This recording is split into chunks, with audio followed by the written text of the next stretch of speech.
justement pour t'aider à retrouver ta voix dans un monde saturé où est-ce qu'il y a tellement de voix. Mais laisse-moi te dire, premièrement, tu as ta place. Ta voix a sa place dans ce monde. Donc, premièrement, la première clé, c'est de t'écouter avant d'écouter les autres. Prends le temps de bien t'écouter avant d'écouter les autres. Donc, ta voix intérieure est ton premier guide. Ta voix intérieure est ton premier guide. Donc, prends le temps vraiment de t'écouter. Prends le temps de t'écouter. Prends le temps de t'écouter. Prends le temps de t'écouter. Et d'écouter ta voix, mais d'écouter aussi de la même manière que dans les techniques d'écoute qu'on doit écouter le verbal, le non-verbal, le entre les lignes, tout ça, cherche à vraiment comprendre ta voix intérieure. Et ça sera la première clé à appliquer pour que tu puisses vraiment découvrir la voix que tu as qui te distingue des autres. Donc, la deuxième clé, c'est d'être capable d'assumer ta différence. Donc, ce qui te distingue, c'est ce qui va te rendre puissant. C'est ce qui va te rendre puissante en tant que personne. Donc, chaque personne est différent et c'est ce qui fait de toi quelqu'un de iconic. Donc, essaye pas d'être comme quelqu'un d'autre. Apprécie que tu sois une personne différente, que ta voix soit différente. C'est ce qui va te distinguer et assume cette différence-là. T'es pas là pour essayer de copier quelqu'un d'autre, mais tu as besoin d'assumer le type de personne que tu es, la façon dont tu t'exprimes ou de la façon dont tu décides de t'exprimer. Et moi, je me souviens, on disait comme ça, non, mais elle parle avec autorité, ou ça, c'est quand que je prêche, tout ça. Donc, au début, j'étais là, genre, non, peut-être que je devrais essayer de me calmer, mais c'est pas moi.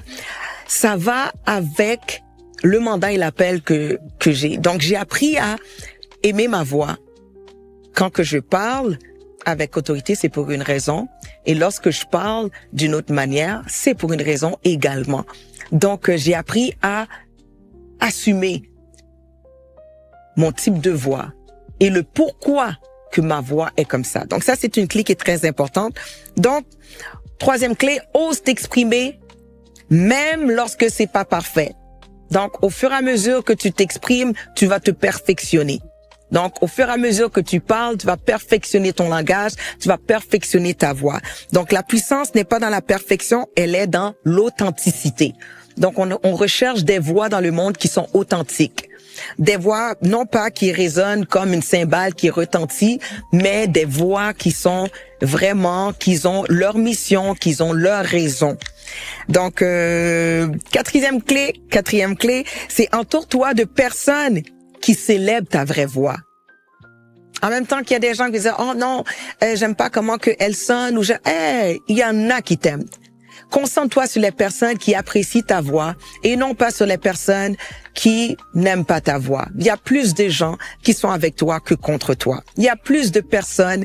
Écoute, porte attention aux gens, prête tes oreilles aux gens qui apprécient ta voix, qui aiment ton histoire et qui vont entendre ton histoire et qui aiment ce qui sort de toi, qui aiment ta résonance.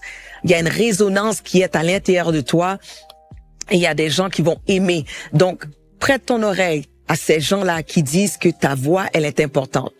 Protège ta voix en ayant un entourage de personnes qui vraiment aiment ta voix. Donc, la cinquième clé, c'est de te rappeler pour qui tu parles. Tu ne parles pas pour plaire, mais tu parles pour libérer ce que Dieu a mis à l'intérieur de toi. Donc, vas-y avec hardiesse et fonce et parle. Fais-toi entendre. Et tu sais, il y a une préparation pour l'exposition. Donc alors, ne rate pas la période où est-ce que tu dois préparer ta voix. Là où est-ce que tu dois perfectionner ta voix. Afin que lorsque le temps arrive pour que tu parles, que tu sois prête et que tu rates pas ton coup.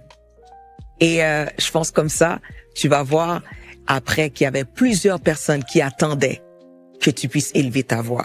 Donc, pour t'enraciner dans ta voix intérieure, je vais vous donner 3 versets qui sont 3 versets très puissants que vous allez pouvoir méditer dessus et aussi mettre en application.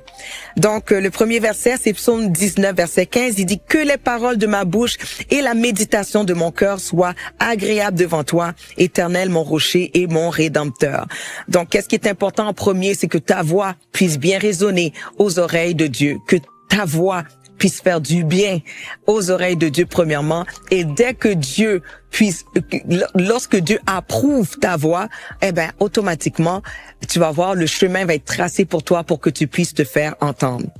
Le deuxième verset, c'est Jérémie 1:9. Puis l'Éternel étendit sa main et toucha ma bouche, et l'Éternel me dit, voici, je mets mes paroles dans ta bouche. Écoutez, prépare-toi, fais la préparation que tu dois faire en tant que personne, afin que lorsque tu ouvres ta bouche, Dieu puisse la remplir. Il y a un temps qui arrive, ce n'est pas vraiment ce qui sort de ta bouche, mais c'est la personne qui a mis à l'intérieur de ta bouche ce que tu dois dire. Donc, si je parle, c'est pas moi qui parle, mais c'est Christ qui parle en moi.